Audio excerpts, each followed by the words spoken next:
നമസ്കാരം. സ്വാതന്ത്ര്യാനന്തരം ഈ അടുത്ത കാലം വരെ വടക്ക് കിഴക്കൻ സംസ്ഥാനങ്ങളെല്ലാം വലിയ കോട്ടയായിരുന്നു കോൺഗ്രസിനെ സംബന്ധിച്ചിടത്തോളം. കോൺഗ്രസിന് അവിടെ എതിരാളികളില്ലായിരുന്നു. കോൺഗ്രസിൻ്റെ ഉരുക്ക് കോട്ടകളായിരുന്നു വടക്ക് കിഴക്കൻ സംസ്ഥാനങ്ങൾ. എന്നാൽ ഈ വടക്ക് കിഴക്കൻ സംസ്ഥാനങ്ങളിലെല്ലാം ഇപ്പോൾ ഭരിക്കുന്നത് BJPയോ അതിൻ്റെ സഖ്യകക്ഷികളോ ആണ്.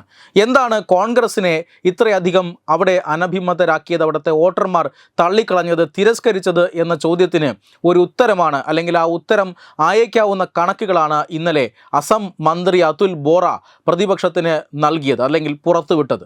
അതായത് അസമിൽ ഇതുവരെ ഏതാണ്ട് 1,66,000 അനധികൃത കുടിയേറ്റക്കാരെ കണ്ടെത്തിയിട്ടുണ്ട് എന്ന കണക്കാണ് അതുൽ ബോറ ഇന്നലെ പുറത്തുവിട്ടത്. 1966 മുതൽ 1971 വരെ 32,000 പേർ, ഇവരിൽ 32,000 പേർ രാജ്യത്തിനകത്തേക്ക് പ്രവേശിച്ചത് 1966 മുതൽ 1971 വരെയാണ്. ബാക്കിയുള്ള ഭൂരിഭാഗം ആളുകളും 1,32,000 പരം അനധികൃത കുടിയേറ്റവും നടന്നത് ഈ പൗരത്വം നിർണ്ണയിക്കുന്നതിനുള്ള കട്ട് ഓഫ് വർഷമായ 1971 ശേഷമാണ്. ഇത് കുടിയേറ്റത്തിൻ്റെ സങ്കീർണത വ്യക്തമാക്കുന്ന കണക്കുകളാണ്. അയൽ രാജ്യമായ ബംഗ്ലാദേശിൽ നിന്നാണ് അനധികൃതമായി കുടിയേറ്റക്കാർ അസമിലേക്ക് കയറിയിട്ടുള്ളത്. അസമിൻ്റെ തദ്ദേശ ജനതയെ വലിയ രീതിയിൽ ബാധിച്ചിട്ടുള്ള, അവരെ സാമൂഹികമായും സാമ്പത്തികമായും രാഷ്ട്രീയമായും ബാധിച്ച ഒരു കുടിയേറ്റമായിരുന്നു. ഒരു സംസ്ഥാനത്തെ ജനങ്ങളുടെ ജീവിതം മുഴുവൻ പ്രതിസന്ധിയിലാക്കിയ ഒരു കുടിയേറ്റമായിരുന്നു. അയൽ രാജ്യത്തു നിന്നും ഇത്രയധികം ആളുകൾ കോൺഗ്രസിൻ്റെ ഭരണകാലത്താണ് ഈ സംസ്ഥാനത്തേക്ക് കടന്നു കയറിയത്.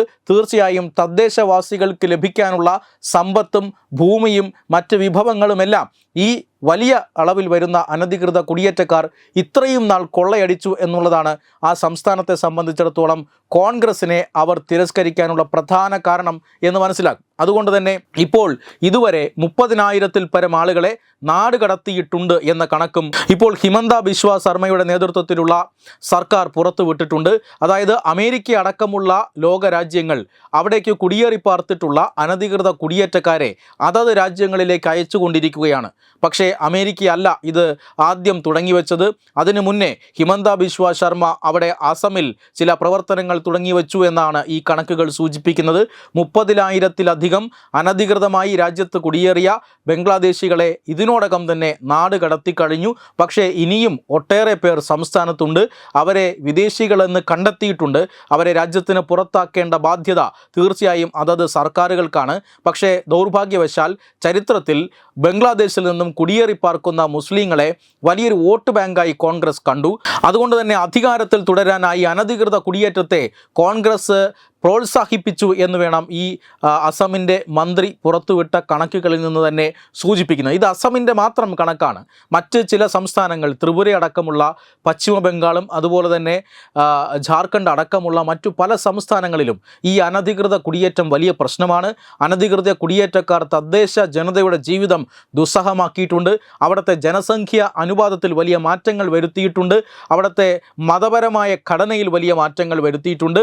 ഇപ്പോഴിതാ രാജ്യത്തിൻ്റെ സുരക്ഷയെ തന്നെ വലിയ രീതിയിൽ ബാധിക്കുന്ന തരത്തിലേക്ക് ബംഗ്ലാദേശിൽ നിന്നുള്ള അനധികൃത കുടിയേറ്റക്കാർ കേരളമടക്കമുള്ള മറ്റ് സംസ്ഥാനങ്ങളിലേക്കും വ്യാപിച്ചിരിക്കുകയാണ്. ഇപ്പോൾ കേരളത്തിലും ഇത്തരത്തിലുള്ള ബംഗ്ലാദേശി സ്വദേശികളെ കണ്ടെത്താനുള്ള പരിശോധനകൾ നടന്നു വരികയാണ്. ഓപ്പറേഷൻ ക്ലീൻ എന്ന പേരിൽ സംസ്ഥാന പോലീസിൻ്റെ ഭീകരവിരുദ്ധ വിഭാഗവും കേന്ദ്ര ഏജൻസികളും സംയുക്തമായി തന്നെ കേരളത്തിലും പരിശോധന തുടരുകയാണ്. തിരുവനന്തപുരം അടക്കമുള്ള പ്രദേശങ്ങളിൽ നിന്ന് നിരവധി ബംഗ്ലാദേശികളെ ഇതിനോടകം തന്നെ കണ്ടെത്തിയിട്ടുണ്ട്. ഇന്ന് തൃശ്ശൂരിൽ നിന്നും 3 പേരെ അറസ്റ്റ് ചെയ്തതായി സൂചനയുണ്ട്. ഈ തരത്തിൽ സംസ്ഥാനങ്ങളെല്ലാം അനധികൃതമായി അവിടെ താമസിക്കുന്ന ബംഗ്ലാദേശികളെയും മറ്റ് വിദേശികളെയും കണ്ടെത്തി അവരെ തിരിച്ചയക്കാനുള്ള ഒരു വലിയ ശ്രമം നടത്തുകയാണ്. ഈ പ്രവർത്തനങ്ങളെയെല്ലാം ഏകോപിപ്പിക്കുന്നത് കേന്ദ്ര ആഭ്യന്തര മന്ത്രാലയമാണ്. അമേരിക്കയേക്കാൾ വലിയ ഒരു നാടുകടത്തൽ പ്രക്രിയയ്ക്ക് ഒരുപക്ഷെ ഉടൻ തന്നെ സമീപഭാവിയിൽ തന്നെ ഇന്ത്യയും തുടക്കമിട്ടേക്കാം. Web desk Tatwamayi news. Edubix online executive education. Focus physiotherapy centre Pattom. Unnath engineering Gujarat. തീർത്ഥയാത്ര.com. Iron build Gujarat.